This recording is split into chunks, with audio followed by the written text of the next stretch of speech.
Las voces de este episodio tratan temáticas exclusivas para adultos. Algunos contenidos pueden resultar delicados para público sensible. Recomendamos discreción. El otro día hablaba con un entrenador físico, un preparador físico, y le pregunté justamente esta pregunta. ¿Cuáles son los mayores cambios que tú ves en las personas cotidianas, digamos, no los grandes deportistas, la vecina, el vecino que va a entrenar? Mayor autoconfianza, mayor autoestima, mayor sensación de logro. A veces en la vida las personas no pueden acceder tan frecuentemente al logro, a la sensación de logro. Y ahí, claro, lo que hablábamos al principio, hay que matizar más bien el logro, porque el logro no es un absoluto, no es que yo gané o perdí. El logro puede ser tener más energía, el logro puede ser levantar a mi sobrino del piso, puede ser levantarme de la taza del baño sin necesitar ayuda a la tercera edad. Una vez una persona me dijo, yo tuve un gimnasio de CrossFit 5 o 6 años en San Miguel. Y ahí yo ayudé a cambiar muchas vidas ahí. Te pongo un ejemplo.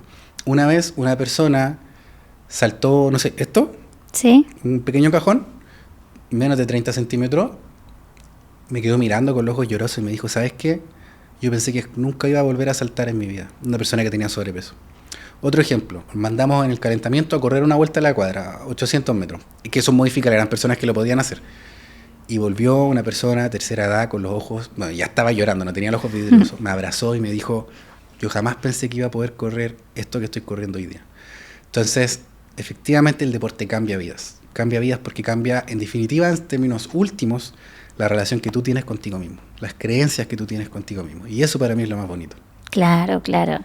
Y además me imagino que ese cambio en la autopercepción, cómo debe impactar en otras áreas de la vida, ¿no? En casi todas. Sí, la experiencia de que tú te puedes poner desafíos y superarlos tiene un correlato positivo con establecerte desafíos en la vida cotidiana, arriesgarte, postular a un trabajo, no sé, levantar la mano en una reunión, en una conferencia, desafiarte.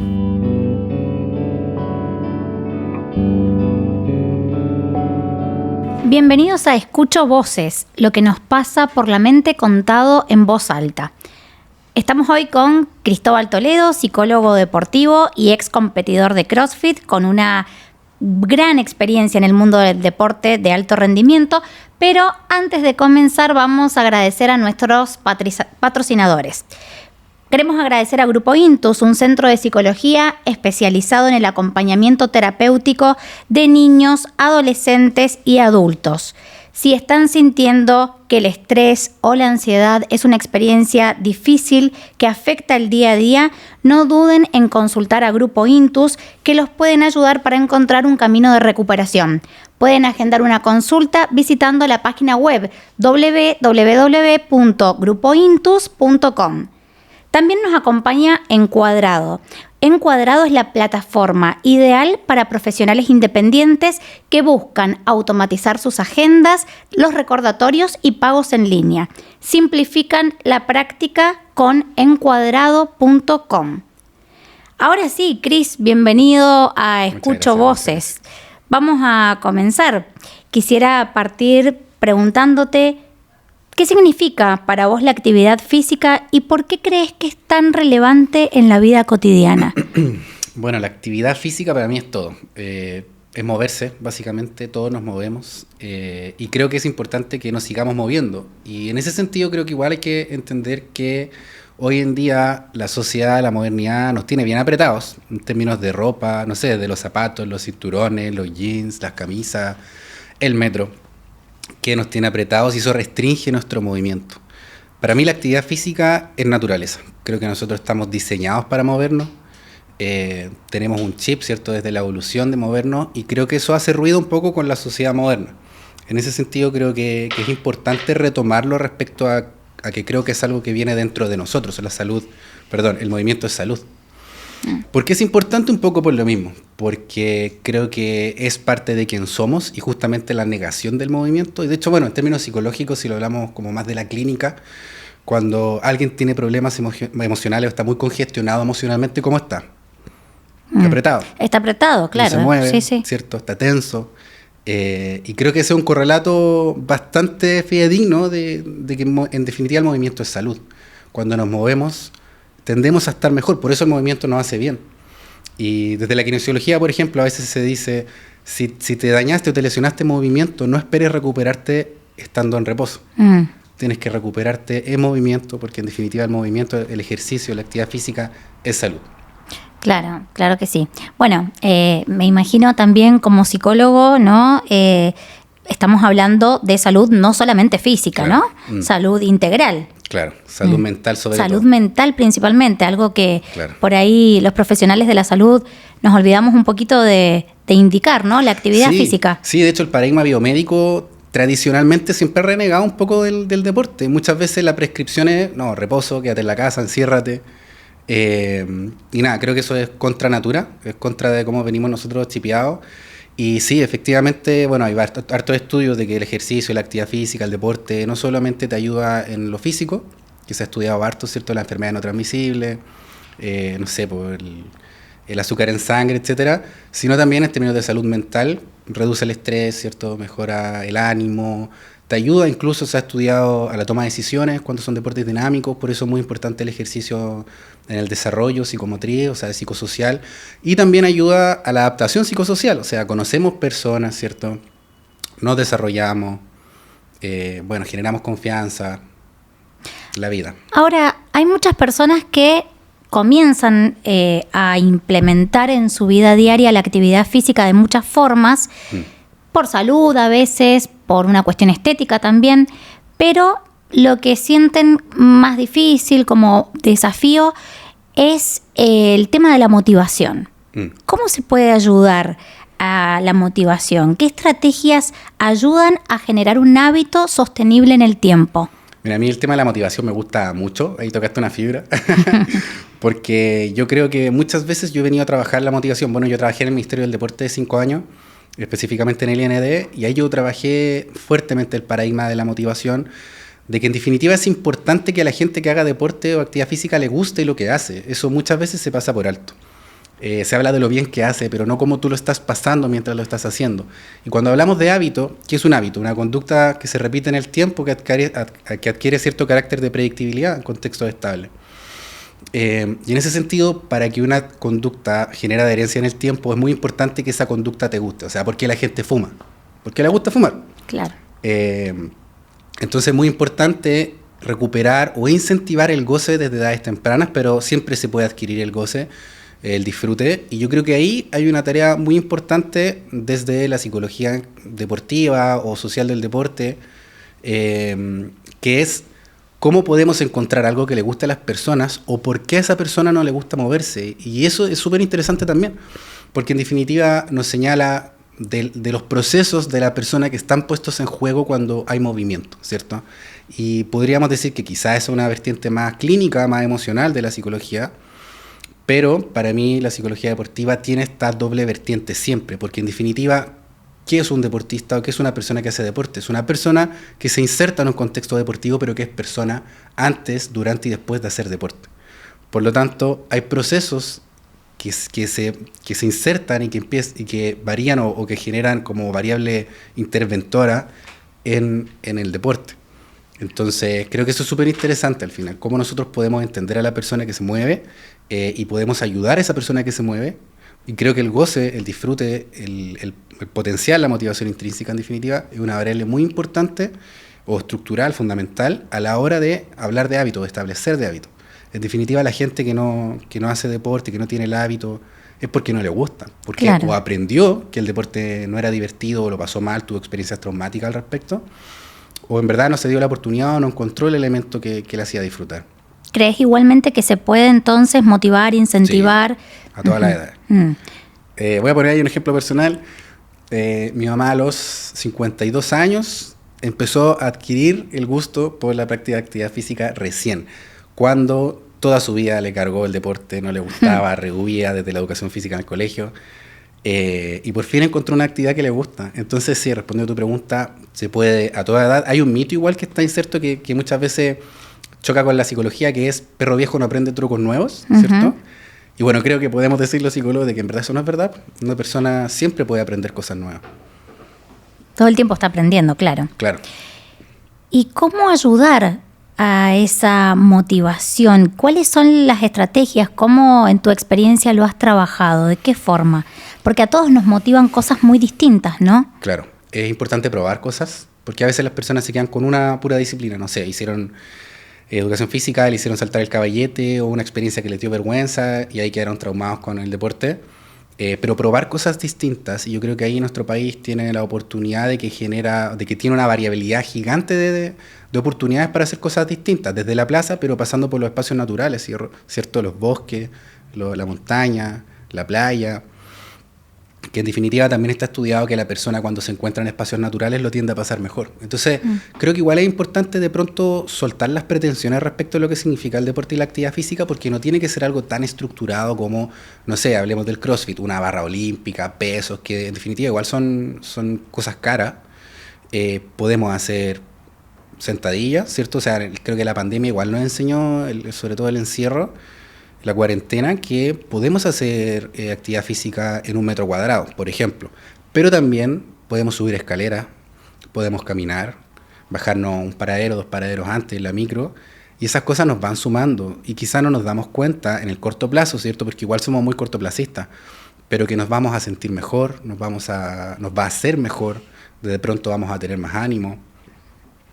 Pero respondiendo a tu pregunta, ¿cómo nosotros podemos incentivar la motivación en definitiva? Probando cosas distintas y centrándonos en el disfrute. O sea, más allá, y creo que ese es un error bien común en las personas que están partiendo, que es ser demasiado exigentes consigo mismo o ponerse metas demasiado difíciles o demasiado amplias al partir. Por ejemplo, no sé, en un mes quiero bajar 10 kilos. O no sé, que igual pasa un poco, no sé, pues, tengo un matrimonio pronto, quiero verme bien, etcétera. Quiero entrar en el traje, y eso tiende a dañar harto, en definitiva, la adherencia, la motivación, porque me frustro.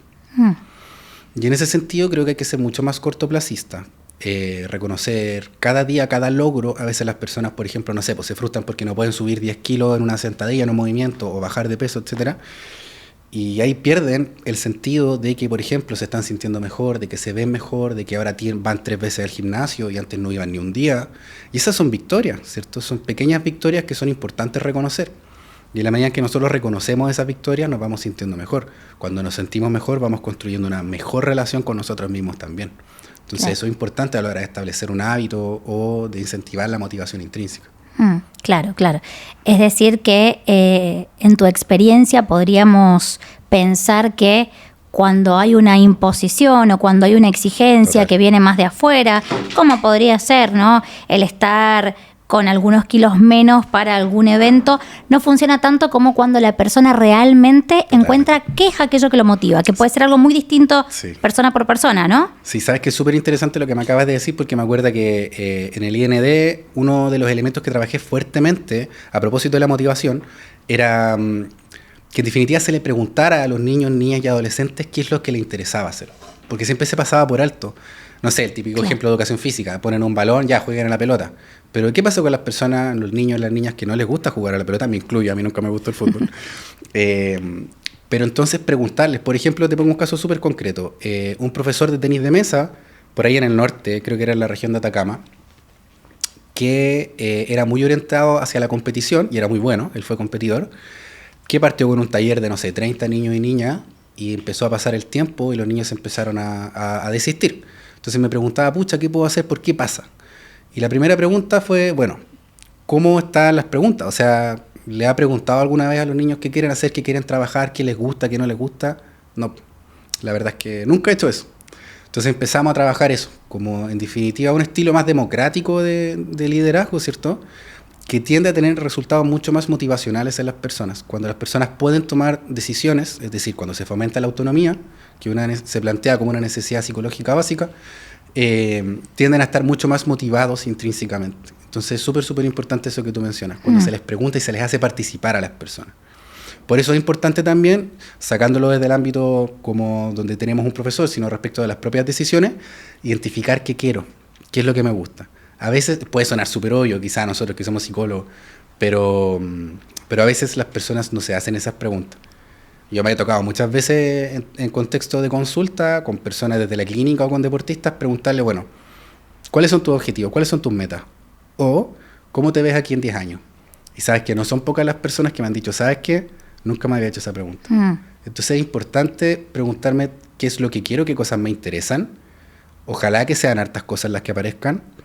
Si es que aparecen hartas cosas, rankearlas o puntuarlas de estas cosas que me interesan. ¿Qué me interesa más y qué me interesa menos?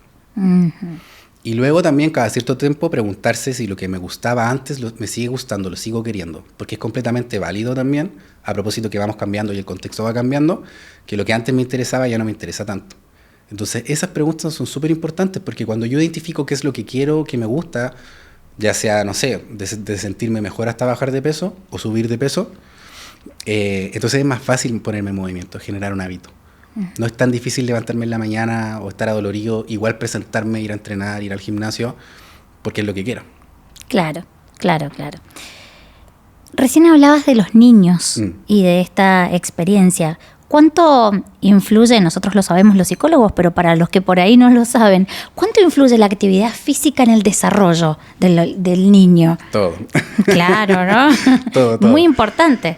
Pero sí, mira, bueno, en la salud física, ¿cierto? Lo hablábamos, mejora todos los índices de desarrollo, sobre todo por los índices de obesidad que en nuestro país están aumentando. Los índices psicológicos, o sea, como de adaptación, de tolerancia a la frustración, de bajar el estrés, de bajar la ansiedad. En definitiva, hay que entender de que todos, sobre todo los niños, estamos diseñados para movernos. Y justamente las críticas que se hacen al modelo escolar es sentarlos y mantenerlos en silencio 2 horas. Es súper difícil para un niño que quiere puro moverse y jugar. Pero también hay un ajuste psicosocial súper importante, en términos de que el deporte nos enseña reglas, nos enseña parámetros, nos enseña a respetar y nos enseña también a resolver problemas y resolver conflictos. Y eso es súper interesante, nuevamente, cuando se le pone la decisión a los niños. ¿Cómo resolvemos esto? Hay un ajuste mucho más importante que cuando un niño no tiene esa experiencia. Y claro, hoy en día en nuestra sociedad, el uso de las pantallas, el celular, el Fortnite, lo que sé yo, hace que los niños pasen mucho más encerrados. Bueno, también hay otras variables, ¿cierto? La delincuencia, o sea, la pérdida del uso de los espacios públicos, las plazas, ¿cierto? Que ya no se usa tanto para jugar, sino que es tomado por otras personas. Y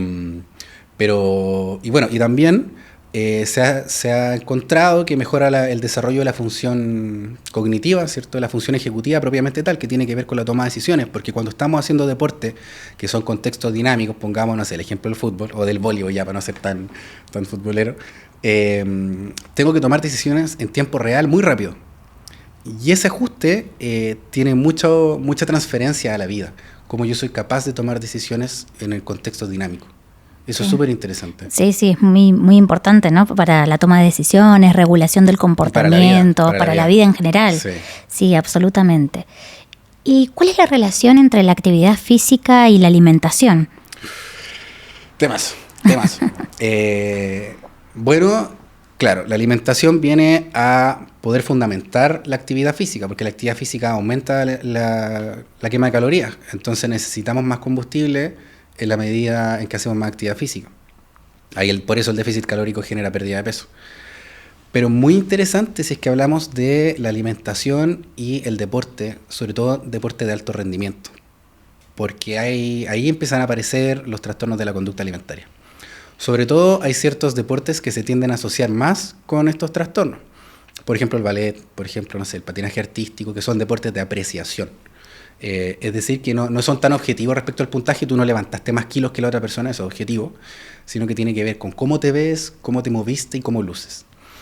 Y también entra la variable del entrenamiento. Cuando una persona que hace deporte de alto rendimiento entrena 2, 3 veces al día, 5, 6 veces a la semana, claramente va a tener un cuerpo distinto de una persona que no hace tanto ejercicio. O sea, digamos, la misma persona que se retiró del deporte de alto rendimiento va a tender a tener una corporalidad distinta.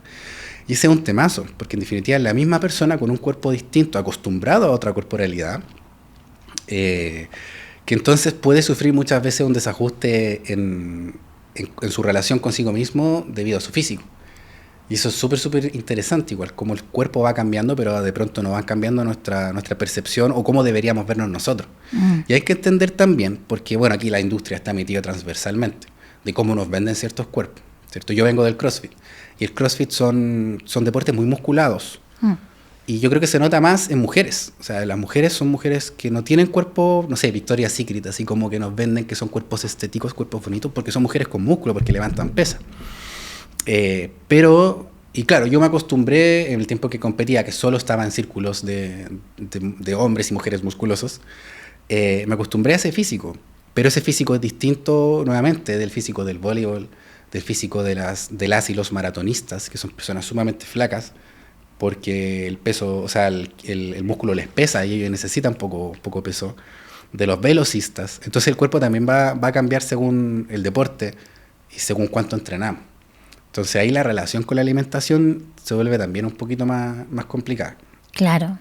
O sea, estás señalando esa relación con los deportistas, ¿no? Y con la persona que su actividad física es ir a caminar media hora por día. ¿Qué consejo podrías dar? ¿Qué es importante ahí de la alimentación para una persona que se está iniciando en la actividad física?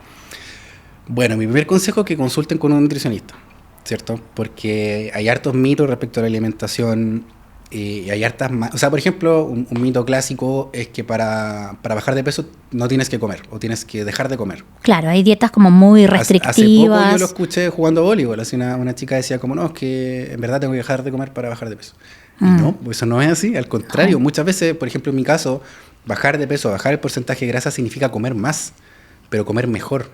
Comer más fruta, más verdura, tomar más agua, lo que te hace estar más lleno todo el día. Entonces, mi primer consejo para alguien que quiere como, no sé, tiene preguntas sobre su alimentación respecto a la actividad física y el deporte, es consultar con un nutricionista. Pero luego entender de que la alimentación es combustible y si vamos a quemar más, necesitamos también más combustible para poder movernos. Y bueno, lo que siempre se dice desde la nutrición es que no hay comidas que son prohibidas, no hay nada prohibido en definitiva, ni los dulces, ni el alcohol. El tema es cuál es la dosis, cuánto comes de eso. En definitiva, hay un dicho que es como que no hay ningún veneno que sea mortal en sí mismo, sino que tiene que ver con cuánto consumes. Bueno, eso, en definitiva. Y muchas veces, en mi caso personal también me pasó, cuando uno está con altos regímenes estrictos, ¿cierto? Donde no te puedes salir de tu alimentación, muchas veces se recomienda salirte al menos una comida una vez a la semana, más que nada por un descanso psicológico. Por salirte de la estructura para flexibilizar, ¿cierto? Porque la rigidez, lo hablábamos recién, la rigidez se asocia más bien hacia lo negativo, hacia el malestar, que hacia el bienestar. Claro. Es sumamente importante como esa distinción, ¿no?, entre lo que es comer como conducta para saciar algo o para de alguna forma gestionar alguna emoción en ocasiones, que alimentarse, ¿no? Claro, sí, pues la alimentación tiene un nombre, ese que es como... Pero en definitiva por como la alimentación consciente. Sí, el mindful eating. Claro. No, pero sí, yo creo que sobre todo hay muchos mitos respecto a la alimentación en el deporte y creo que es súper importante poder aclararlo y asistir a asesorías profesionales. También, no sé, a propósito de la intromisión profesional, hay harto preparador físico, harto entrenador, que de repente, y está bien, sin nociones generales, porque de pronto todos sabemos los que hacemos deporte, nociones generales, pero en específico cada persona tiene requerimientos distintos. Mis requerimientos son distintos a los tuyos, ¿cierto? Desde nuestras biologías, nuestras demandas calóricas, entonces, y nuestra intolerancia. Ahora, nuevamente, es importante entender de que son pautas, no son estructuras rígidas, y muchas veces ahí entra en juego la rigidez de la persona. Como consejo en general, la flexibilidad está bien.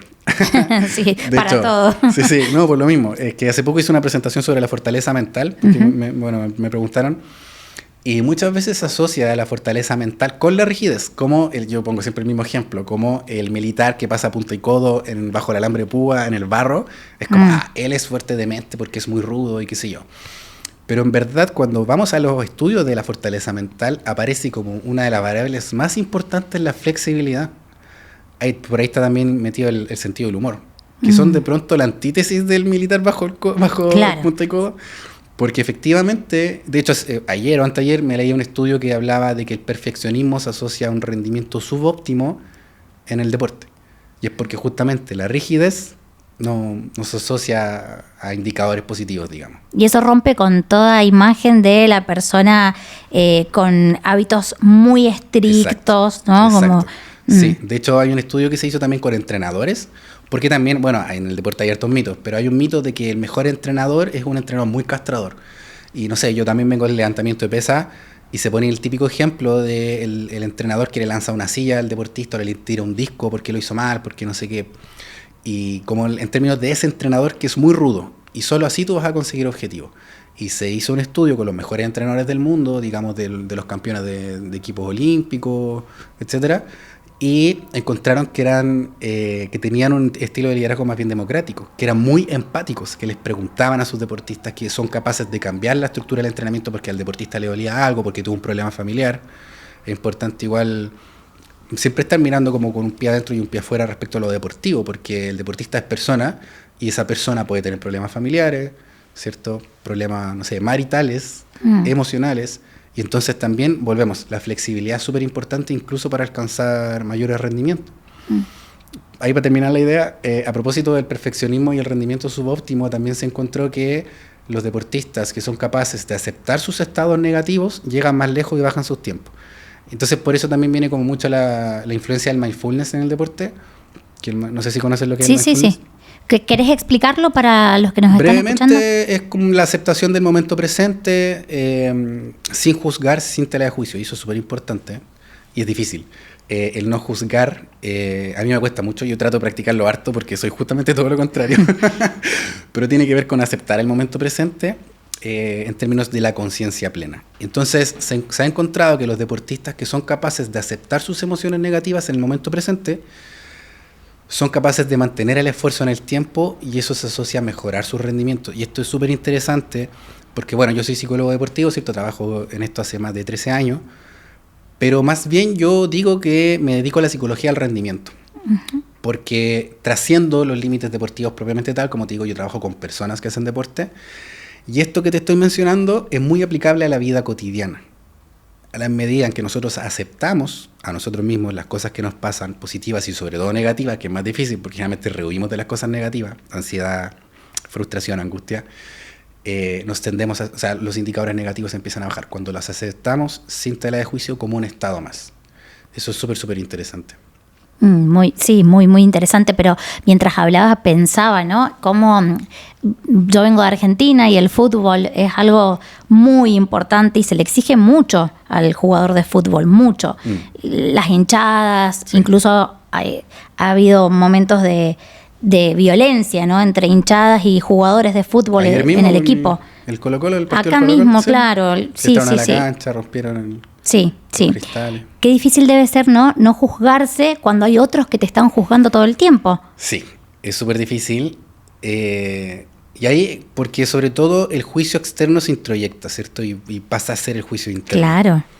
Por eso la psicología deportiva trabaja la triada deportiva. El deportista, fuertemente, pero también los entrenadores técnicos, que tienen mucho que ver con esto, con la crítica. O sea, y me ha pasado a trabajar con deportistas que adquirieron trastornos de la conducta alimentaria porque el entrenador le dijo, estás guatona. ¿Cachai? No te queda bien esa malla.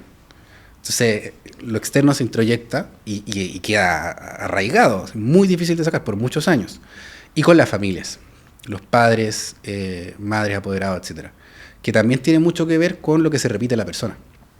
Te pongo un ejemplo. Una vez estaba haciendo una charla, creo que era en Talca, y una persona de tercera edad levanta la mano y me hace una pregunta. ¿Cómo puedo motivar yo a mi hija para que haga más actividad física? Porque es súper floja.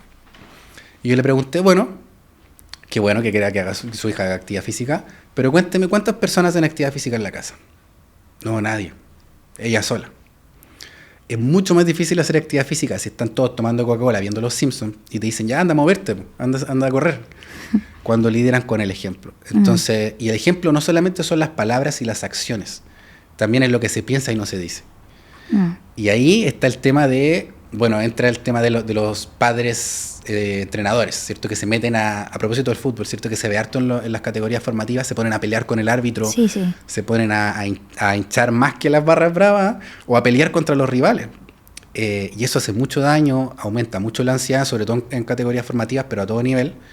La expectativa exterior, esa es una dimensión, pero la expectativa interior también. El qué entiendo yo que significa ganar, qué significa el éxito, por ejemplo. Muchas veces el ganar es tener primero, ¿cierto? Se dice, el primero se gana, el segundo se pierde.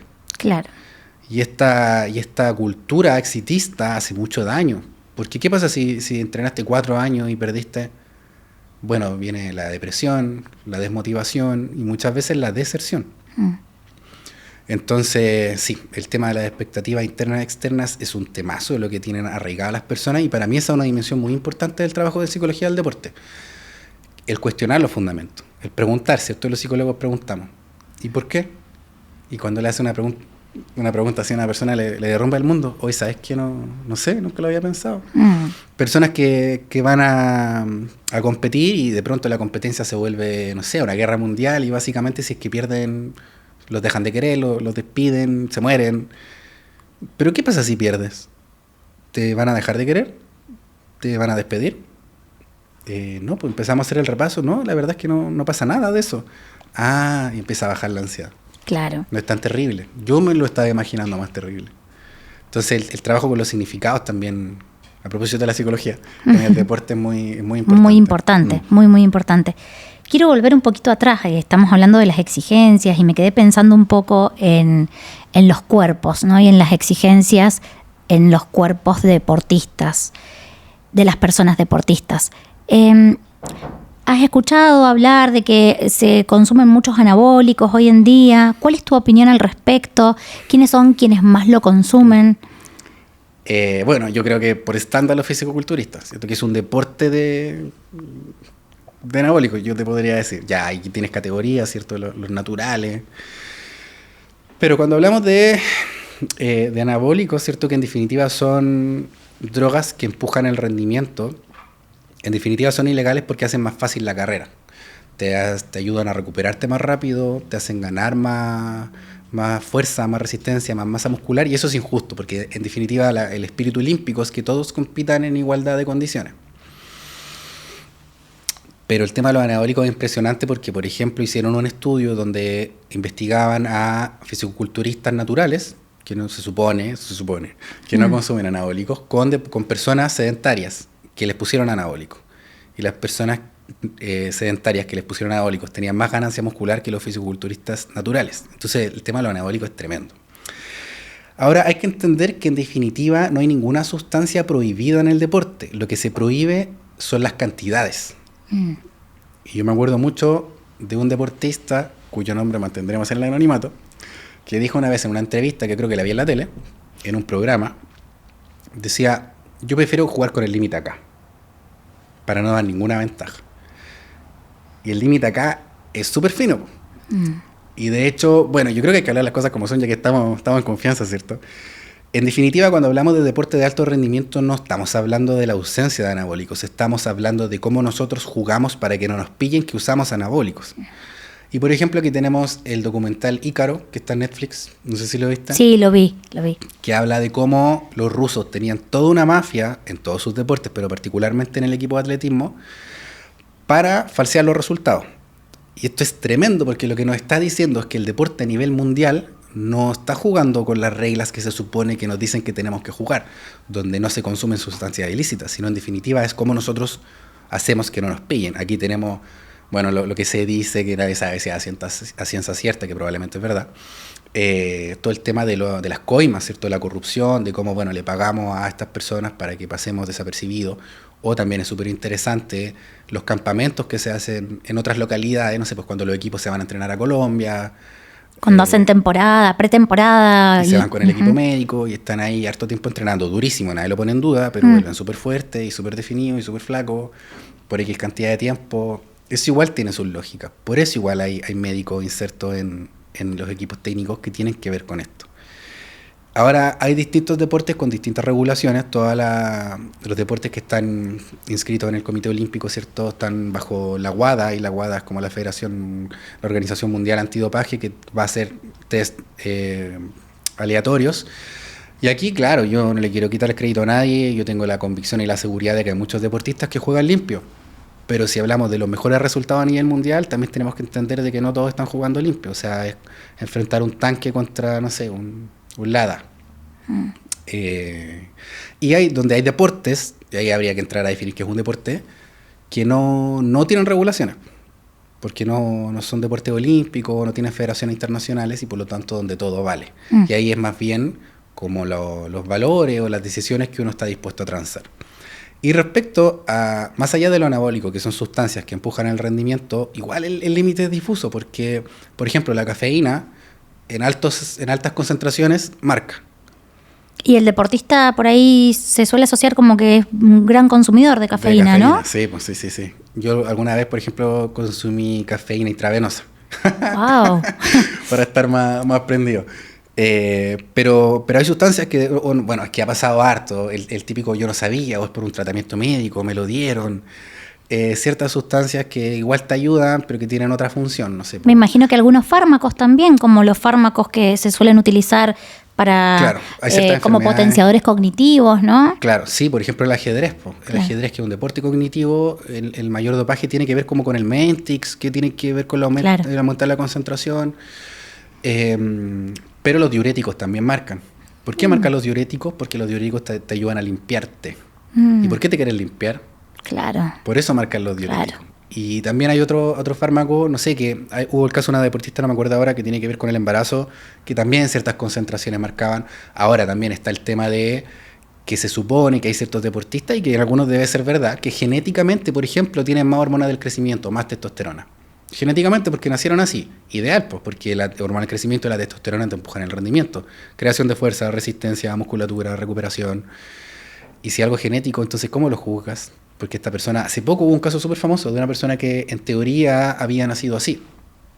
Y es difícil. Pero también tiene los prohormonales. Porque el anabólico es testosterona que es externa a la tuya, ¿cierto? Por eso es ilegal, porque estás mejorando tus condiciones. Pero un prohormonal, por ejemplo, es una sustancia probablemente natural, ¿cierto? Se usa mucho, no sé, la maca, que es peruana. Hay una sustancia que venía como de Kazajstán, que empujan el desarrollo interno de tu metabolismo, de tu testosterona, por ejemplo. Y hay algunos que marcan y algunos que no marcan. Claro. Entonces, claro. igual la línea es súper fina, súper delgada. Igual, volviendo un poquito al tema de los anabólicos, ¿tiene consecuencias físicas y tiene consecuencias psicológicas su uso? Sí, están estudiadas las consecuencias físicas. Bueno, lo que siempre se dice es que en el largo plazo cuesta un poquito, porque hay que esperar que las personas se mueran, básicamente, que pasen, no sé, 40 años. Pero hay harto desgaste de los riñones, el hígado, del cuerpo. O sea, podríamos ver a Ronnie Coleman, ¿cierto? Que fue como el mayor fisiculturista del mundo, que levantó 800 libras en sentadilla por repeticiones, pero hoy día está con muleta, con falla renal. Y psicológica, lo que dice el sentido común es que existe como el roid rage, que es como la rabia de esteroides, que es que andas más explosivo, más iracundo, porque en definitiva la testosterona se relaciona un poquito más a la agresividad. Hay estudios que también vienen a criticar esto, de que la testosterona se relaciona a la agresividad. Pero lo que se ha visto, digo, por sentido común, porque es como la cultura general, es que de pronto las personas que están en ciclo explotan, se ponen a pelear, efectivamente. Entonces sí, tiene consecuencias que son estas, psicológicas, físicas. Podrían alterar las relaciones incluso, Totalmente, ¿no? totalmente, sí. Bien. Cris, se habla mucho de la mentalidad deportiva. ¿Cómo se traduce eso a alguien que no es un atleta profesional? Mira, yo creo que las mayores ganancias tienen que ver con estas que te voy a decir. La motivación, la disciplina, la tolerancia a la frustración, la sensación de logro, la resiliencia, la resistencia, que son cosas que el deporte nos arroja todos los días. Por ejemplo, hay un autor que se llama Bob Rotella que dice: el deporte te arroja el fracaso como ninguna otra actividad la hace, sobre todo en la vida diaria. De pronto es difícil identificar un fracaso en la vida cotidiana, a menos que, no sé, te despidan. Pero no pasa tan frecuente. El deporte todos los días puede fracasar. Y por eso también es tan difícil. Es verdad. Y por lo tanto, para mí esa es la oportunidad. Podemos ayudar, entender, a desarrollar a esa persona en un contexto que es difícil. Pero para la persona común, estos valores, estas variables psicológicas creo que son tremendas y son muy aplicables a la vida. Porque si yo aprendo que tengo la disciplina para ir 3 veces a la semana al gimnasio, cuando está lloviendo sobre todo, porque ahora que está rico el día es fácil, pero cuando se pone a llover, cuando me duele el cuerpo, cuando tuve una pelea, cuando no comí tan bien, se hace un poquito más difícil. Pero cuando yo me doy cuenta que yo puedo lograr las cosas que me comprometo, que me establezco, empieza a generar también una mejor imagen de mí mismo, mayor confianza, mayor autoestima.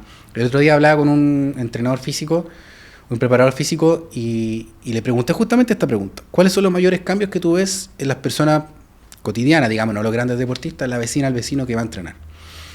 Mayor autoconfianza, mayor autoestima, mayor sensación de logro. A veces en la vida las personas no pueden acceder tan frecuentemente al logro, a la sensación de logro. Y ahí, claro, lo que hablábamos al principio, hay que matizar más bien el logro, porque el logro no es un absoluto, no es que yo gané o perdí. El logro puede ser tener más energía, el logro puede ser levantar a mi sobrino del piso, puede ser levantarme de la taza del baño sin necesitar ayuda a la tercera edad. Una vez una persona me dijo, yo tuve un gimnasio de CrossFit 5 o 6 años en San Miguel. Y ahí yo ayudé a cambiar muchas vidas ahí. Te pongo un ejemplo. Una vez una persona saltó, no sé, esto, ¿Sí? un pequeño cajón, menos de 30 centímetros, me quedó mirando con los ojos llorosos y me dijo, ¿sabes qué? Yo pensé que nunca iba a volver a saltar en mi vida. Una persona que tenía sobrepeso. Otro ejemplo, mandamos en el calentamiento a correr una vuelta a la cuadra, 800 metros, y que eso modifica, eran personas que lo podían hacer. Y volvió una persona de tercera edad con los ojos, bueno, ya estaba llorando, no tenía los ojos vidriosos, me abrazó y me dijo, yo jamás pensé que iba a poder correr esto que estoy corriendo hoy día. Entonces, efectivamente el deporte cambia vidas porque cambia, en definitiva, en términos últimos, la relación que tú tienes contigo mismo, las creencias que tú tienes contigo mismo. Y eso para mí es lo más bonito. Claro, claro. Y además me imagino que ese cambio en la autopercepción, cómo debe impactar en otras áreas de la vida, ¿no? En casi todas. Sí, la experiencia de que tú te puedes poner desafíos y superarlos tiene un correlato positivo con establecerte desafíos en la vida cotidiana, arriesgarte, postular a un trabajo, no sé, levantar la mano en una reunión, en una conferencia, desafiarte. Y no hay edad para eso, a cualquier edad, ¿no? Es mentira que un perro viejo no aprende trucos nuevos. Eso ocurre. De hecho, los dos ejemplos que te di recién de estas personas eran personas que estaban en la tercera edad. Mira, qué bien, qué bueno, qué buen ejemplo. Cris, vos fuiste competidor de CrossFit, ¿no? Sí. Y has estado en el mundo del alto rendimiento. Contanos cómo ha sido tu experiencia personal con ese nivel de exigencia. Sí. Pucha, es un periodo largo de mi vida, no sé, yo estuve 12 años entrenando CrossFit, particularmente como 7 u 8 años entrenando harto para competir. Yo entrenaba 3 veces al día, 6 veces a la semana, 5 o 6 veces a la semana. Hartas sesiones, o sea, me levantaba... Perdón, ¿cuánto? ¿3 veces al día? Al día, sí. ¿Durante 6 días? Claro, el jueves hacía una sesión. ¿Cuántas horas? Ahí dependía, pero por ejemplo, me levantaba, tomaba desayuno, salía a correr. No sé, una sesión de 40 minutos, 45, dependía. Volvía, una colación, me iba al gimnasio, o iba, almorzaba, entrenaba. Descansaba, entrenaba, o hacía clase o trabajaba, y en la noche hacía otra sesión. Es un periodo de mi vida que yo recuerdo con mucho cariño, porque fue una época muy importante para mí. De hecho, no sé, mi mayor logro es que, fui bicampeón nacional en el 2017 en la categoría Elite de CrossFit. Lo cual me llevó una vez a ganar $1.500 de premio, que junto a otro ahorro me permitió poner el pie para comprarme mi casa. Entonces, claro que es una época que recuerdo con mucho cariño. Lo del gimnasio, ¿cierto? Era en ese contexto, conocí muchas personas, muchas experiencias muy bonitas. Pero también, ¿sabes por qué? Porque yo en ese tiempo estaba terminando el pregrado, estaba haciendo un diplomado y un postítulo al mismo tiempo en psicología deportiva, particularmente un postítulo en psicología social del deporte y un diplomado en psicología del deporte y la actividad física. Entonces, para mí ese periodo también era un laboratorio, porque yo aplicaba las cosas que estudiaba. Y por lo tanto, hoy día esa es una caja de herramientas con la cual hablo y hago las cosas que hago hoy día. Porque yo utilizo mucho de lo que yo utilicé en ese tiempo y que me sirvió, que yo sé que sirve, desde el libro, desde la experiencia.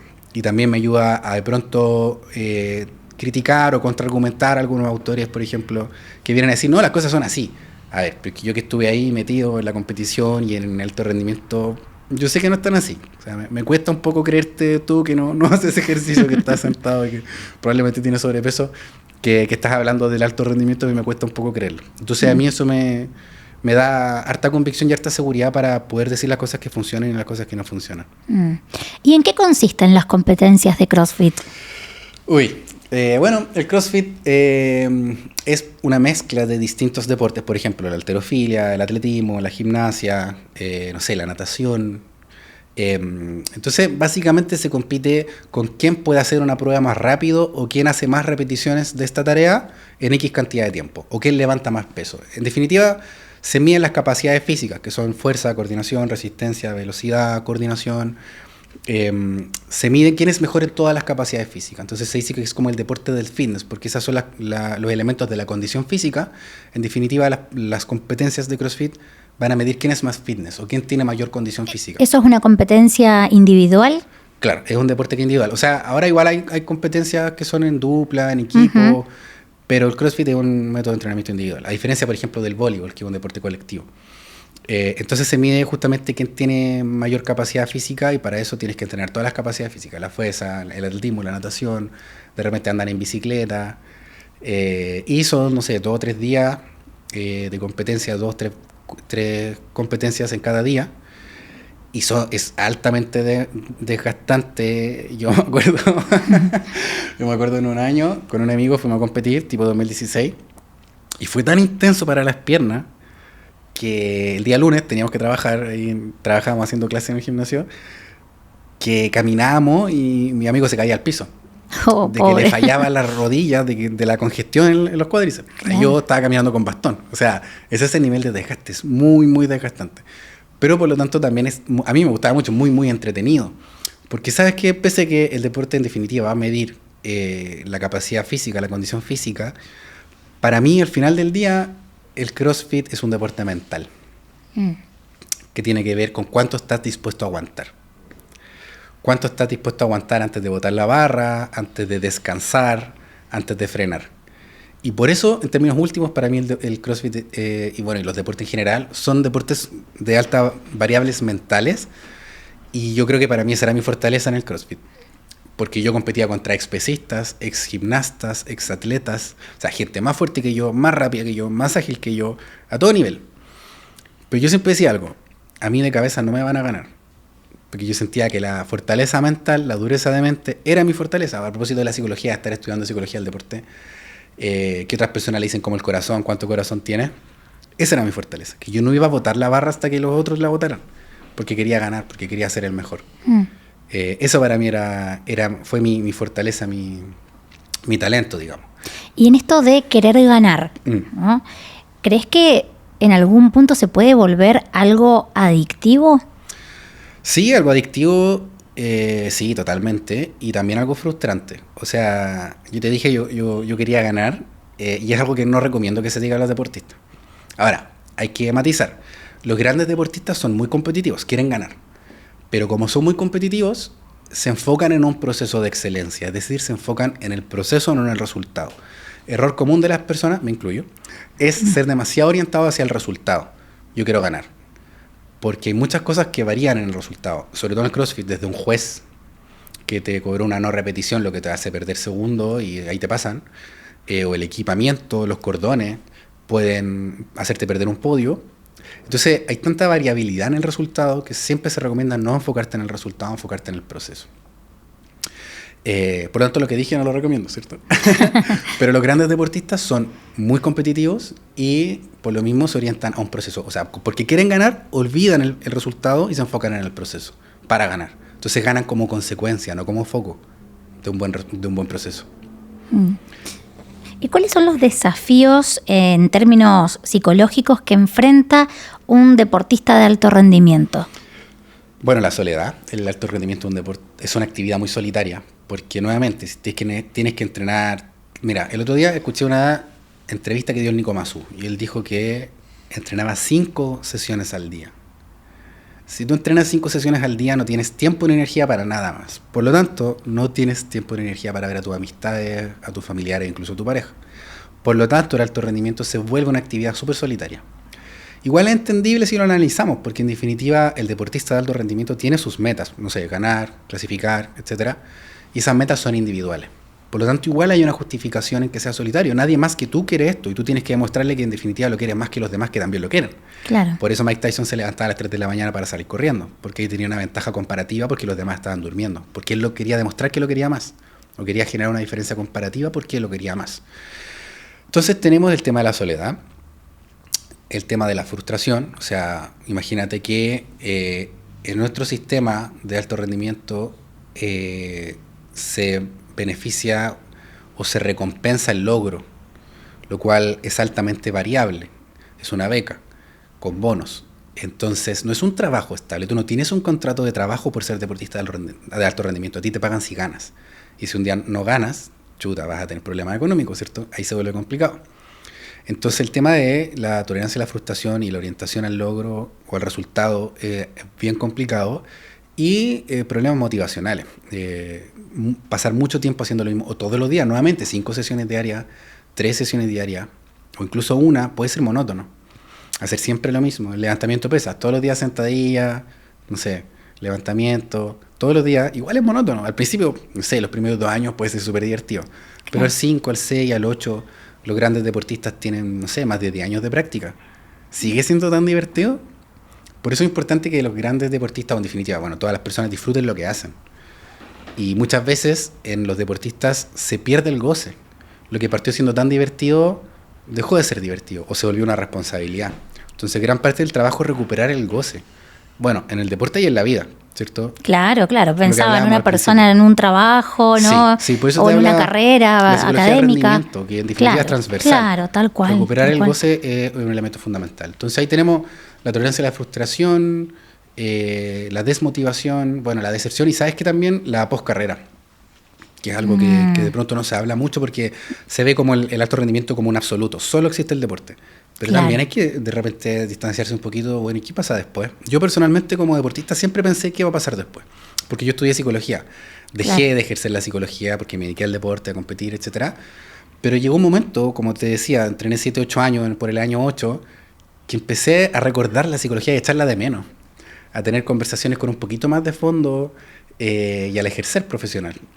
Porque siempre miré la poscarrera. ¿Y qué voy a hacer después? ¿Voy a volver a la psicología o voy a mantener esto el resto de mi vida? Y hay deportistas que no piensan en esas cosas, que no ponen ese escenario. Entonces, cuando se lesionan o cuando de pronto, no sé, están viejos, porque es súper ingrato igual, pues, funcionas o no funcionas. Y si no funcionas, te fuiste, no te dejamos de necesitar. Bueno, entonces, ¿tenemos planes para eso? ¿Lo pensamos? ¿Nos planificamos? Ojalá que sí, pero hay hartas veces en que no. Claro, y el impacto anímico que debe tener eso, ¿no? Depresiones, han habido algunos casos de suicidio, porque, pucha, no hay nada más, po. Sí, claro.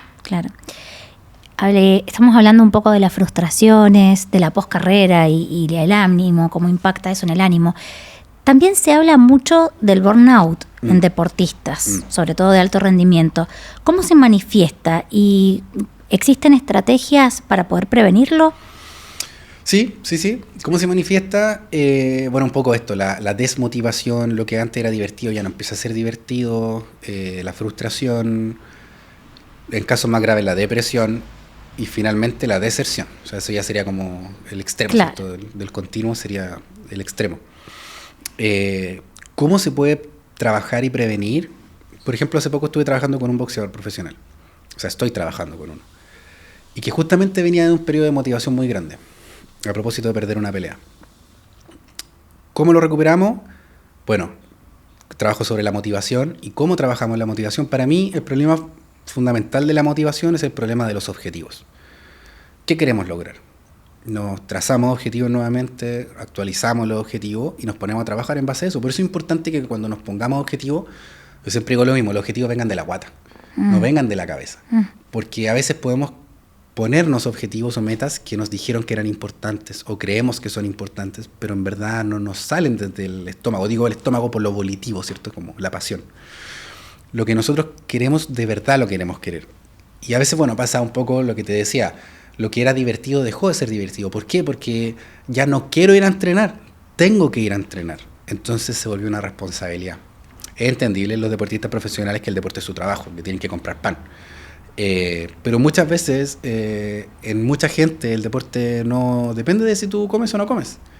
Entonces es importante recuperar la motivación, el disfrute, el goce. Yo te diría que esa dimensión de trabajo, el establecimiento de objetivos y la recuperación de la motivación, del disfrute, es fundamental para trabajar el burnout. Sí. Y, Perdón, sí. para terminar la idea, También habría que trabajar los estilos de liderazgo con los entrenadores, porque los entrenadores tienen mucho que decir, lo que hablábamos recién, ¿cierto? Con cómo se siente un deportista, las cosas que se dice un deportista, y muchas veces va a ser estas cosas las que se dicen o no se dicen, pero se comunican de todas maneras, que es importante. No todo lo que nosotros decimos lo va a aprender la otra persona. A veces va a aprender cosas que no estamos transmitiendo. Cuando yo me frustro porque la otra persona pierde, pero no se lo digo, igual se lo comunico de alguna manera, inconsciente. Entonces, el trabajo también muchas veces está con los entrenadores. ¿Y crees que la relevancia que ha tomado la psicología en los últimos años puede estar colaborando en la formación de entrenadores y en cómo ellos ejercen el liderazgo? Sí, y me gustaría creer que sí. Pero yo me acuerdo cuando salí de la escuela, me dijeron alguna vez, ¿estás seguro que quieres estudiar esto? Porque hay poco trabajo. Me acuerdo mucho que una vez un profesor me dijo, ustedes nunca van a encontrar en el diario un aviso de trabajo, se busca psicólogo deportivo. Nunca. Y hasta el día de hoy eso es real. O sea, yo creo que una vez lo encontré. Pero eso no es difícil porque, bueno, cuando yo salí era una disciplina pañales y yo te diría que ya está gateando, está dando sus primeros pasos. Pero sigue siendo una disciplina nueva. Bueno, pero tal vez ahora en el último tiempo, con el Mundial, por ejemplo, y la experiencia de el arquero de la selección argentina, ¿no? Que sí. Él en una entrevista habló mucho de la figura de su psicólogo, un psicólogo deportivo bastante reconocido, ¿no? Sí, te iba a dar justo el caso de Argentina. Mira. Yo creo que en Argentina, bueno, es que tienen otra cultura deportiva. El tema de la cultura deportiva es un temazo. En Chile hay un estudio que dice que no hay cultura deportiva. Nos gusta el deporte, pero no lo hacemos. Y tal vez terapéutica también, ¿no? Psicoterapéutica. Sí. Pero en otros países la figura del psicólogo está súper inserta. Argentina es uno, Estados Unidos, por ejemplo, la Simone Biles, a propósito de lo que le pasó en Tokio. Sí. Tomó fuertemente y le hace harta publicidad a la psicología deportiva. Tiene tiene varios documentales, pero hay uno en Spotify, o sea, en Netflix, que habla de la importancia que tiene la salud mental para ella hoy día. Y es interesante porque lo que plantea, que viene, siento yo, a remover un poquito el paradigma de la psicología deportiva, en algunos casos, es que cuando tiene un problema ella en su vida, lo primero que hace es ir a hablarlo con su psicólogo deportivo o psicóloga deportiva. Y eso es interesante porque entonces lo que está señalando es que la psicología deportiva no trata solamente sobre el rendimiento, sino que también habla de problemas que tienen los deportistas y las personas. Entonces, creo que sí, la psicología deportiva está cada vez posicionándose más, creo que en nuestro país todavía falta, pero sí hay cada vez más colegas que ejercen la psicología deportiva y creo que ese es un paso importante para poder posicionarla más también. Sí, es que me pareció muy importante algo que dijiste al comienzo, ¿no? De que es una persona que hace deporte. Sí. Entonces, donde hay una persona, están todas las cosas que nos pasan a todas las personas. Todas las personas, claro. Ahora, esa es mi mirada y que yo comparto con hartos colegas, pero también sé que no la comparten todos los colegas de la psicología deportiva. Hay colegas que, por ejemplo, se enfocan solamente al rendimiento y cuando llega el deportista con problemas emocionales, los derivan. Ahora estaba pensando, estamos hablando de psicología deportiva y por ahí para quienes no están tan familiarizados, ¿hay alguna definición de psicología deportiva? Porque uno podría decir, bueno, es la psicología aplicada, ¿no?, al deporte, pero ¿hay una definición un poco más específica, más profunda? Bueno, así como la psicología depende. Depende, claro. Pero, claro, es que depende del autor la definición. Pero mi definición de este autor, la psicología deportiva es la psicología aplicada al deporte, al fenómeno cultural del deporte, ¿cierto? Que tiene como preocupación fundamental el rendimiento deportivo y el bienestar del deportista. Y la variable del bienestar entonces viene a fundamentar y argumentar todo lo que estamos hablando recién, de cuando la persona tiene problemas. Ahora, es aplicada al fenómeno cultural del deporte porque trasciende el deporte de alto rendimiento también. El fenómeno de las barras, por ejemplo. Estudiaba de la psicología deportiva. Súper interesante. El fenómeno de la cultura deportiva. ¿Por qué nuestro país no hace tanto deporte como Argentina, por ejemplo? ¿Por qué crees que pasa eso? ¿Por qué crees que, ya que marcas esa diferencia, por qué no hace tanto deporte? ¿Por qué no hay tanta cultura del deporte en este país? Esta es la tesis de doctorado que voy a hacer en un tiempo mañana. Pero, a ver, es una pregunta súper interesante. Para mí, tiene que ver con la motivación, tiene que ver con los hábitos, tiene que ver con el currículum de educación física, tiene que ver con el Mineduc, tiene que ver con el trabajo intersectorial que hace o no hace el Ministerio del Deporte, con el Ministerio de Educación, con el Ministerio de Salud, con el sistema Elegir Sano, para articular y en definitiva, así como vemos en la tele el pan bimbo, pudiésemos ver, sal a correr, haz deporte porque te hace bien. Y en los paraderos de micro, y en el metro. En definitiva, cómo hay una preocupación del Estado para que la gente haga más actividad física. Y ahora, ojo con esto, es importante entender de que no existe una relación tan clara entre el resultado deportivo y la cultura deportiva. Es decir, porque muchas veces, del sentido común, se argumenta que si invertimos más en alto rendimiento y tenemos más medallas, vamos a tener más personas que hacen deporte. Y esto no es tan así. Estados Unidos, campeón mundial de los deportes olímpicos, de las medallas olímpicas, campeón mundial en obesidad y en sedentarismo. Entonces no hay una relación tan directa entre que tenemos más medallas, que se tiende a pensar, ¿cierto? Y si hubiese una relación, no es estable en el tiempo. O sea, efectivamente hubo más academias de tenis, hubo más inscritos en tenis cuando Nicolás Massú y Fernando González ganaron el oro olímpico. Pero se mantuvo en el tiempo. Esas personas que se inscribieron y esos clubes que nacieron siguen existiendo. Pareciera ser que la pregunta es más bien no, que existen efectos críticos, agudos, pero no crónicos, no sistemáticos. Entonces, bueno, ¿por qué? Yo creo que tiene que ver con eso, y hay que entender que, claro, los fenómenos culturales son fenómenos que se sedimentan en el tiempo, que son difíciles de evaluar, y que por lo tanto ahí también entra el tema de cuánto un gobierno se va a comprometer a tratar de intervenir en una cultura que en 4 años probablemente no va a alcanzar a medir, porque tenemos todo el tema que tiene que ver más bien político, ¿cierto? Con que queremos efectos que podamos mostrar para que nos vuelvan a elegir. Claro. Entonces, el tema de, por ejemplo, insertarse en una política de Estado que probablemente va a tener beneficios para el próximo gobierno o el subsiguiente, que quizá no es de mi color político, entra como variable interviniente muy fuerte a la hora de medir intervenciones a largo plazo. Y hay que entender que una cultura necesariamente se va a modificar a largo plazo, y yo creo que estamos hablando de más de 10 años. Entonces, bueno, y también creo que el neoliberalismo tiene mucho que ver. Eso estaba pensando, ¿no? También con lo que la época ofrece y que, bueno, hablábamos del consumo de todo lo que tiene que ver a través de las pantallas, el sedentarismo, ¿no? Sí, y claro, que nosotros somos de los países que más trabajan horas y días, ¿cierto? Que no la tenemos cantidad de tantos horas de feriados, trabajo. tantas vacaciones, vamos por las 40 horas. Pero también llegamos después de trabajar, a comer y dormir. Sí. Imagínate un obrero de la construcción que estuvo todo el día levantando sacos de cemento, va a querer llegar a su casa a salir a correr, a ir al gimnasio, llega muerto, llega a acostarse, se demora 2 horas del lugar de trabajo, ida y vuelta, o sea, 4 horas de trayecto, llega a su casa a querer dormir. ¿Y qué come? Una Coca-Cola con un pan, con paté. La nutrición también. Es más caro acceder a alimentación sana, saludable. Claro. Entonces tenemos todas estas variables intervinientes culturales, sociales en nuestro país que vienen a intervenir en cuánto acceso tenemos. Te pongo una estadística súper triste. La mayor cantidad de los deportistas de alto rendimiento en nuestro país vienen de colegios privados. Entonces, ¿cuánto es verdad también? Y es verdad en ciertos casos, pero de que el deporte es este escape social para los niños o niñas que vienen de las poblaciones. Existen ejemplos y son bacanes y lo agradezco mucho, pero no es la mayor cantidad de los casos. Los colegios privados tienen más áreas verdes, tienen mayor equipamiento, tienen más tiempo, tienen más recursos. Incluso mejor nutrición. Mejor nutrición. Una vez una persona me dijo, y tiene mejor raza. Yo le dije, a ver, ¿cómo me estáis hablando de raza? Sí, pues si los que son de sectores más acomodados son altos, son rubios, miden, 2 metros, tienen la media espalda, y los que vienen en las poblaciones no tienen esas características. Por lo tanto, también hay un genotipo ahí que favorece el deporte, ¿cierto? Yo hoy día estoy jugando voleibol. Los voleibolistas son todos altos. Los Grimal, por ejemplo, son súper altos. Y claro, una persona que es más baja tiene la capacidad de...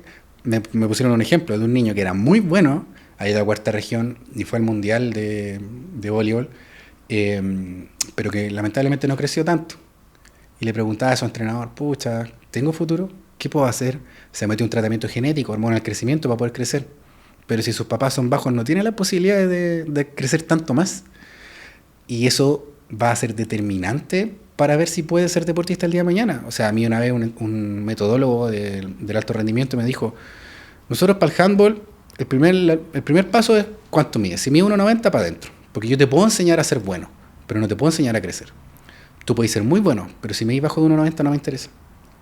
Entonces, tenemos también estas variables que vienen a intervenir en la cultura. O sea, las comunas acomodadas, ¿cuántas son? 3. Sí. Y bueno, el resto del país entonces también tiene muchas desventajas desde el colegio, desde el tiempo, desde el acceso, desde la cantidad de plata que tienen para pagar, porque el deporte se paga, ¿cierto? El gimnasio, el entrenador, la escuela, probablemente son, o generalmente son pagadas. El IND viene a hacer un trabajo muy importante ahí, pero también interviene el 1% de la población socioeconómica, de la población escolar. Claro, son muchos los factores, ¿no?, que intervienen. Ahora, igualmente siempre algo se puede, ¿no? Más allá de todas estas... No hay que dejar de creer. Claro, no hay que dejar de creer. Yo siempre digo que los grandes deportistas fueron primero grandes soñadores. Sí, porque alguna vez quisieron ser campeones mundiales y se les ocurrió y lo lograron eventualmente. Entonces los promotores del deporte, profesores, técnicos, psicólogos, lo que sea, tenemos que ser grandes fomentadores de sueños. Tenemos que crear soñadores. Porque al final eso es lo que hace que valga la pena. Y con que a una persona le funcione creo que lo justifica totalmente. Que a una persona le cambiemos la vida en el Valle del Elqui, en Arica, vale la pena. Es muy interesante esto que decís de que son grandes soñadores desde muy niños, ¿no? Porque tenemos muchos ejemplos de deportistas, incluso también en la Fórmula 1, ¿no? Que están los videos hoy que todo se viraliza, donde desde muy chiquititos dicen, mi sueño es este, ¿no? Y cómo, el desarrollo hizo que fueran de alguna forma más allá de los obstáculos, algo se fue facilitando, algo se fue encaminando hacia ese sueño. Sí, ahí tocaste igual un elemento súper importante que tiene que ver de cómo se dieron elementos. Sí. Que no pasa siempre.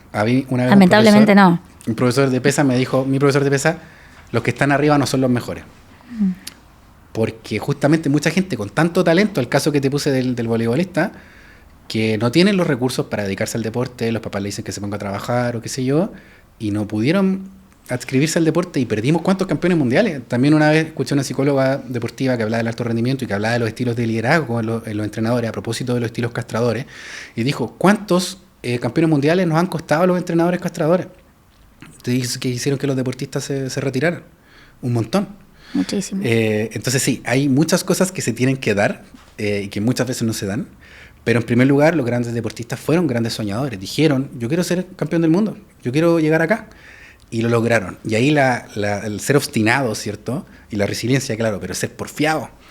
No, yo quiero hacerlo. Es que está lloviendo, es que no puedo ir, es que no... Bueno, mucha gente que viene a criticar los sueños y se dice a propósito de la cultura, los chilenos somos súper chaqueteros.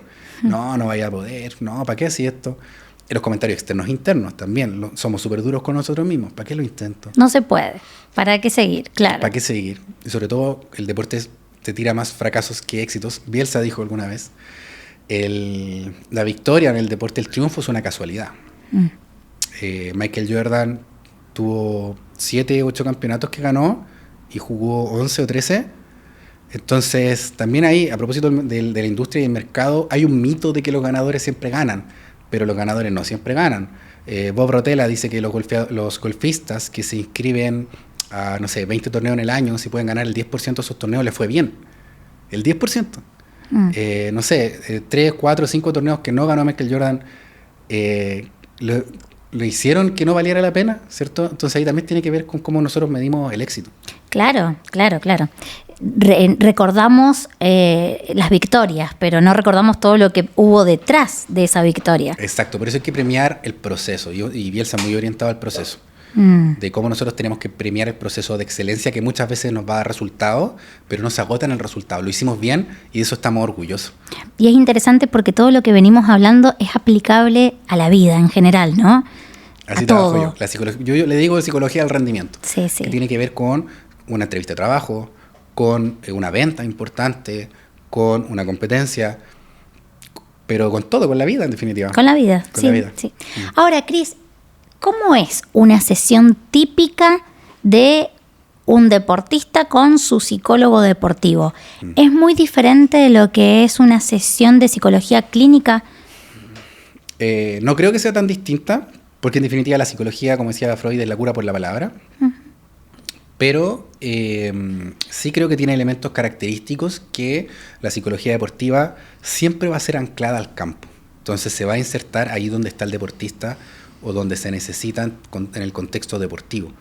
Entonces hay que ir a ver al deportista desempeñarse en su ámbito, porque puede que nos demos cuenta de cosas, o que él no se dé cuenta de cosas, o que entendamos cosas cuando lo vemos desarrollarse en su equipo o con su entrenador. La posibilidad de hablar, a veces uno trabaja con el deportista, pero la posibilidad de ver y entender al entrenador, la posibilidad de hablar con él también genera cambio, o con la familia genera cambios significativos. Entonces yo creo que característicamente el acompañamiento en psicología deportiva tiene este componente fuertemente arraigado al campo deportivo propiamente tal.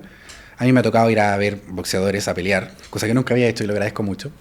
Golfistas, Qué divertido. sí, súper divertido. Golfista, nunca había ido a un campo de golf.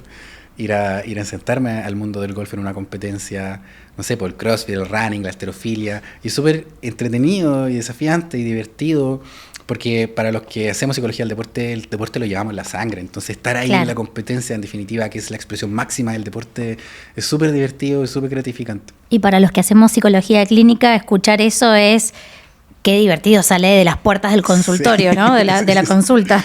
Claro, pero igual tiene un fuerte componente de consultorio o de pantalla, ¿cierto? Ahí depende de la modalidad de la consulta. Pero porque en definitiva la psicología trata de hablar, pues, de cuestionar el significado, de reconstruir, de reinterpretar. ¿Crees que todavía existe en el deporte estigma en relación a la salud mental? ¿O algo ha mejorado? Sí, sí, algo ha mejorado, Sí. que un poco lo que hablábamos recién, como de la cultura deportiva. En Chile en particular hay harto prejuicio respecto al psicólogo, como que, ¿sabes? Si tú vas al psicólogo, que creo que, y lo agradezco cada vez menos, pero estáis loco, tenía un problema. Y el deporte, a propósito de, no sé, la figura exitista, como que el deportista tiene que ser rudo y podérsela con todo, que si vas al psicólogo eres débil o no te la pudiste y tienes que podértela. Creo que cada vez menos, y bueno, también lo agradezco porque ayuda a la inserción de la disciplina de la profesión y ayuda, si en definitiva el psicólogo ayuda, venimos a ayudar y no solamente a ganar más, a rendir más, sino a sentirte mejor, que creo que es completamente una victoria también, el bienestar. Entonces sí, creo que hay hartos prejuicios respecto a que tienes que podértela y tienes que ser rudo. Algunos equipos, por ejemplo, de fútbol Sí. en Argentina, tengo entendido, han incorporado como al plantel Sí. directamente sus psicólogos, ¿no? Sí, Su equipo. En primera división es obligación actualmente. Sí. Pero desde aquí para arriba, pues debería ser mucho más en todas las divisiones, todos los deportes. En los Desde las equipos inferiores en técnicos. adelante. Claro, Sí, sí, sí, sí. sí. Yo alguna vez conversé con ahí el gerente, me parece que era, pero del equipo de O'Higgins, y tenían un trabajo psicológico espectacular desde el deporte formativo, el competitivo, el alto rendimiento, a todo nivel, el acompañamiento, intervenciones semanales, mensuales, anuales, en definitiva planificación anual, que en verdad venía a insertar algo que yo nunca había escuchado y que me pareció tremendo, y eran reconocidos un poco por el paradigma que tenían en psicología deportiva. Porque nuevamente de los 100 que vas a trabajar, ¿cuántos van a llegar al alto rendimiento? Pero entonces, ¿deja de valer la pena el trabajo que tú puedes hacer para ayudar a las personas? No, pues, No. no. Entonces creo que ese es el valor y un poco la inserción que he tenido y que ha ido cambiando un poquito con el tiempo. Sobre todo estaba pensando, ¿no? Cómo en algunos deportes, desde muy pequeños, se van de la familia y se van a las pensiones, Claro, sí. y todo lo que eso puede generar en Durísimo. términos psicológicos. Es muy, muy difícil, muy Durísimo, desafiante. Sobre todo porque imagínate que con tus compañeros, amigos, con los que estáis compartiendo, tienes que pelear un cupo. O dos Claro. cupos. Entonces, amigas y rivales, o sea, así como la teleserie. Es realmente así, porque son tus amigos, pero igual te pueden quitar el cupo. Bien, y para alguien que quiere mejorar su desempeño deportivo, ya sea en la competencia o bienestar personal, ¿qué recomendaciones darías? Para mejorar el desempeño, ¿Sí? ¿O el bienestar personal? el bienestar personal. Bueno, identificar qué es lo que quiero lograr, como te decía un poco, cuando yo sé lo que quiero es un poquito más fácil. O sea, cuando yo busco y encuentro mis porqués. Quien tiene un porqué puede enfrentar casi cualquier cómo, decía Nietzsche. Y Viktor Frankl lo viene a retomar en el campo de concentración en Auschwitz, Sí. y que lo plasma en su libro El hombre en búsqueda de sentido. Cuando tú tienes un porqué se hace más fácil todo. Pero también es importante que cuando yo encuentro ese porqué, trate de disfrutarlo y de pasarlo bien. Entender que es algo que yo quiero. Nuevamente pasamos del tengo que al quiero. Cuando digo quiero ir a entrenar, quiero comer bien para que me vaya bien, para sentirme mejor, es distinto al tengo que comer ensalada. En definitiva se trata de hábitos distintos, o sea, también como a propósito de la nutrición, el entendimiento de que no se trata de una temporalidad, de que yo no estoy comiendo una pauta para bajar 1 o 2 kilos y después vuelvo a mi alimentación tradicional, sino que cambié mi estilo de vida. Entonces son hábitos, y la idea de los hábitos es disfrutarlos porque tienen que ver con mi vida, con lo que yo quiero. Entonces, fuertemente el disfrutar. Como te digo, creo que en mi experiencia de psicología deportiva eso es algo que se pierde mucho, a todo nivel, desde el alto rendimiento hasta el amateur, hasta la persona que quiere ir al gimnasio a bajar de peso. El aceptar. A propósito de lo que hablábamos hace un rato del mindfulness, ¿cierto? El soltar. El dejar de ser tan duro conmigo mismo. Aquí lo que yo trabajo mucho como psicólogo deportivo, estos son los secretos del chef. Te voy a dar un par nomás porque es la secreta, la receta secreta. Los autodiálogos, o sea, el diálogo interno. Claro. Spoiler, la mayoría de nosotros nos tratamos pésimo. Sí. Si pusiéramos siempre... Ninguno de nosotros trataría a un amigo como Exacto. a veces nos tratamos a nosotros Yo mismos. siempre digo lo mismo. Ese es un muy buen ejemplo. Siempre pongo el mismo ejemplo. Si tú estás a punto, lo voy a poner en términos deportivos, pero puede ser otro ejemplo. A punto de salir a una competición. Y antes de salir, te encuentras con tu profe, con tu mamá, con tu papá, con tu mejor amigo. Y te dice todo lo que tú te dices en la cabeza. No puedes, te va a salir mal, ¿para qué lo intentas? Vaya a ser ridículo, vaya a fallar. ¿Cómo te sentirías? Pésimo. No lo vas a hacer bien, tu ánimo va a estar bien, pero ojo, no solamente el rendimiento, sino tu autoestima, tu autoconfianza van a estar estructuradas por esta sedimentación de diálogo interno negativo. Entonces, no solamente hablando del rendimiento, sino también hablando del bienestar o del malestar, está fundamentado por el diálogo. Entonces, también mucho del trabajo para que una persona se sienta mejor y lo haga mejor. Ahora, ojo, si es que nos sentimos mejor, probablemente lo vamos a hacer mejor también, porque somos buenos en aquellas cosas que nos gustan, nos salen mejor. Por eso nos gustan también, como que se va reforzando, ¿cierto? Y no nos gustan aquellas tareas en las que nos sentimos malos o nos repetimos que somos malos. Te pongo un ejemplo práctico. A propósito del CrossFit, que tiene mucha disciplina, también tiene parte del running o del atletismo, y había que correr. Y yo cada vez que tenía que salir a correr, me iba repitiendo, oh, qué fome, no quiero hacer esto, me cargo a correr, cuánto me queda, estoy cansado. Eso era más desgastante que correr. Exacto, ¿no? Y lo que es más, te desgasta más Claro. de la variable física. Yo no, como psicólogo deportivo, o sea, bueno, en ese tiempo todavía estaba estudiando, qué sé yo. Pero cuando me di cuenta de eso, me obligué a cambiarlo. Y cada vez que salía a correr, me obligaba a decirme, vas bien, lo estás haciendo bien, te sientes bien, disfruta el paisaje, está lindo, mantente, sigue así. ¿Y qué empezó a pasar? No solo me empecé a sentir mejor, sino que empecé a llegar menos cansado, empecé a correr más rápido, lo cual tributaba más y rendimiento. Entonces, el trabajo con lo que una persona se dice y se repite, y ojo, con lo que hemos hablado, no solamente en el deporte, sino desde que se levanta hasta que se acuesta, que tiene mucha más significancia de 1 a 2 horas de entrenamiento en el día, ¿cierto? Son, no sé, 12 horas que uno pasa despierto, 16 horas. Tiene mucho que ver con el bienestar, con el malestar y con el rendimiento. Entonces, el trabajo sobre el diálogo interno, sobre las cosas que se repiten, nuevamente, no solo para el rendimiento, sino para el autoestima, para trabajar a la persona, tiene mucho que ver con cómo se puede sentir mejor, cómo podemos establecer hábitos, cómo podemos rendir mejor, en definitiva. Entonces, ahí tenemos 3 o 4 conceptos respecto a cómo una persona lo puede hacer o se puede sentir mejor para establecer hábitos o para entrenar más o más fuerte. Muy claros y creo que son muy buenas recomendaciones. Bacán, gracias.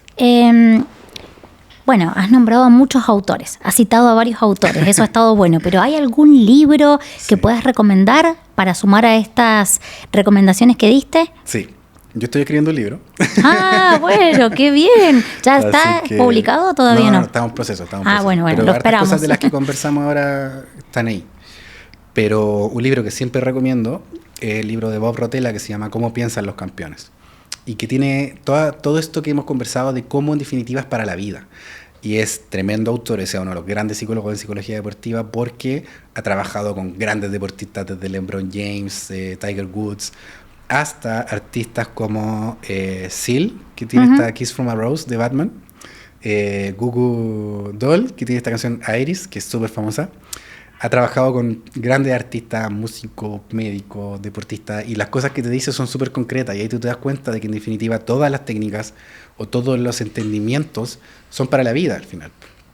Y está escrito de manera súper amable, con harto ejemplo, así que ese libro lo recomiendo siempre. Y el que va a escribir yo, que pronto va a estar por ahí. Que estamos ansiosos ahí esperando para leerlo. Muy bien.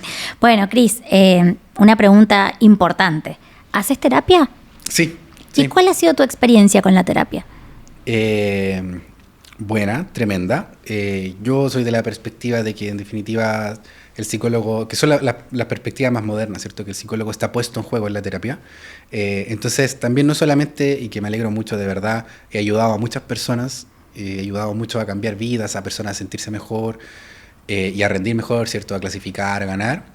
Yo también he cambiado mucho, yo también he entendido muchas cosas de mí, también he cambiado mi propia vida y le agradezco un montón.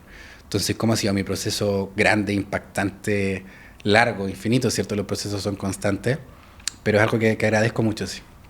Muy bien, qué bueno. Y que recomendás también, lo sumamos a las recomendaciones. Siempre. Sí. Respecto a eso, a veces me preguntan también, ¿solo los deportistas tienen que ir al psicólogo deportivo? Bueno, un paso atrás, respecto a la psicología, yo recomiendo que todas las personas vayan al psicólogo, psicóloga, independientemente tengan un problema en cuestión, un trauma o algo, siempre como acompañamiento, como crecimiento emocional y como revisión va a ser importante, va a ser productivo, nos va a servir, nos va a ayudar. En psicología deportiva, no solamente los deportistas de alto rendimiento, las personas que quieren mejorar sus hábitos, las personas que quieren conversar, y las personas que quieren mejorar su desempeño en la vida. Yo estoy trabajando con un piloto de avión comercial, con personas que, no sé, pues, que una persona que iba a dar su examen de grado, estaba muy nerviosa porque en definitiva se juega mucho ahí. Entonces, no solamente hay que ser deportista, por eso nuevamente hablo de la psicología del rendimiento, las herramientas podemos utilizarlas transversalmente para los desafíos de la vida. Entonces, no necesariamente hay que tener un problema, yo lo recomiendo siempre. Muchas gracias por tus recomendaciones y por todo lo que hemos hablado hoy. Ha sido muy, muy interesante. Seguramente las personas que nos escuchan se han quedado con muy buenas reflexiones. Así que Muchas agradecerte gracias por esta entrevista y a los que nos están escuchando, recordarles que en Grupo Intus contamos con un grupo de profesionales, psicólogos y psiquiatras muy especializados que pueden ayudar en momentos de ansiedad, de estrés. Por favor, todas las personas que estén buscando ayuda psicológica cuenten con los profesionales de Grupo Intus. Pueden ingresar a la página www.grupointus.com. También nos pueden seguir en todas nuestras redes sociales. Bueno, mi nombre es María Celeste Balmaceda y nos vemos en el próximo episodio de Escucho Voces. Muchas gracias.